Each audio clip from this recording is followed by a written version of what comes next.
บายดียินดีต้อนรับเข้าสู่ช่อง Sun Studio กลับมาอีกครั้งเนาะกับการ reaction แต่ว่าคลิป reaction คลิปนี้เนาะเขาจะไม่ได้มา react MV หรือว่า music video ต่างๆเนาะซึ่งเขาจะมา react trailer หนังคุณมันลือซึ่งว่าจะมาฮอตเมเจอร์ของเขาในวัยนี้เนาะประเทศลาวซึ่งในหนังนั้นหรือว่าในเทรลเลอร์นั้นจะมีความม่วนซื่นความมันแล้วก็ตลกซ้ำใดเนาะไปเบิ่งพร้อมๆกันเลย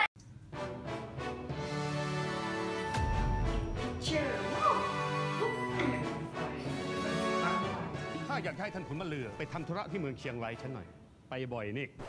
ก็ไม่บ่อยหรอกครับสั่งหนวดกลับอ่ะอย่าลืมซื้อทุเรียนมาฝากแม่ด้วยแล้วกันนะผมไปเชียงรายครับไม่ได้ไประยองไประจันทร์คุณก็บอกว่าระยองที่สั้นจันทร์ที่ยาวจริงไหมจริงใช่หรือไม่แต่แม่ว่า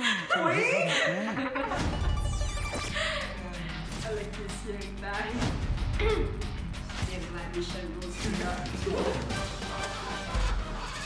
เอาแล้วติดเลยคาร์ดเอาขึ้นก่อนมาเทมาเข็นนี่โอ้ยยุ่งไปซับไปยังไงเราก็ต้องต่อรองให้เสียดินแดนสยามน้อยที่สุดครับ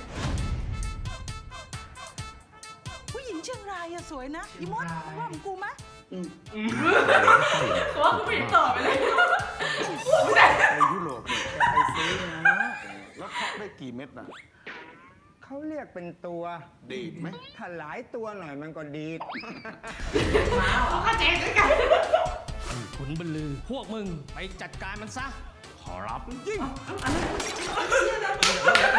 สงสารคนลากเมืองเลยมันจะเหนื่อยสักเท่าไหร่ลองดูไหมขอรับลากอีกจ้ะ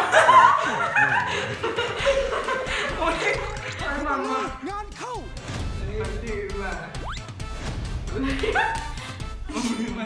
เราเรื่องออยเนี่ย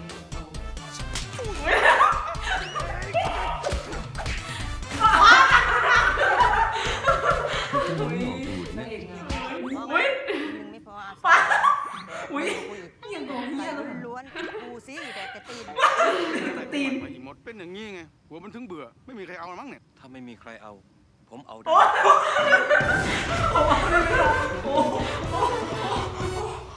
หน้าผากมึงโดนอะไรอ่ะต่อยขอรับนานยังอ่ะพึ่งต่อยขอรับโดนอะไรต่อยมึงเนี่ยต่อยขอรับเมื่อไหร่พึ่งต่อยเก็บแล้วมึงเนี่ยขอรับต่อยนานยังพึ่งต่อยพูดไปเรียนมาตอนนี้พึ่งขอรับไปนั่นก็ไปสมองนะและเรื่องขุนบรรลือนี่ว้าวถึงความหักระหว่างส่วนสั้นตั้งแต่รุ่นพ่อแม่จนถึงรุ่นลูกและมาเบิ่งกันเลยว่าท่านคุณจะหาทางออกได้จังใดมาติดตามเมืองหนังน้ำกันเลยในวันที่27เดือนธันวาคม 2018ที่จะมาวันนี้ทีมเมเจอร์แพลตินัมซีนิเพ็กทุกสาขาในลาวและนอกจากนั้นวันที่21ยังจะมีการพบปะกับนักแสดงในหนังขุนบรรลืออีกด้วยและในนั้นก็มีไอ้มัมจงโมเป็นผู้นำทีมมาและถ้าใคร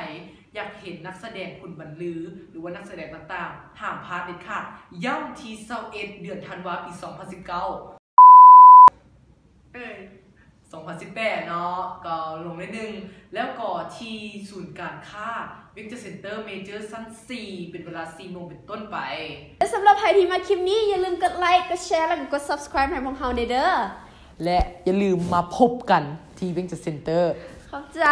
บ๊ายบาย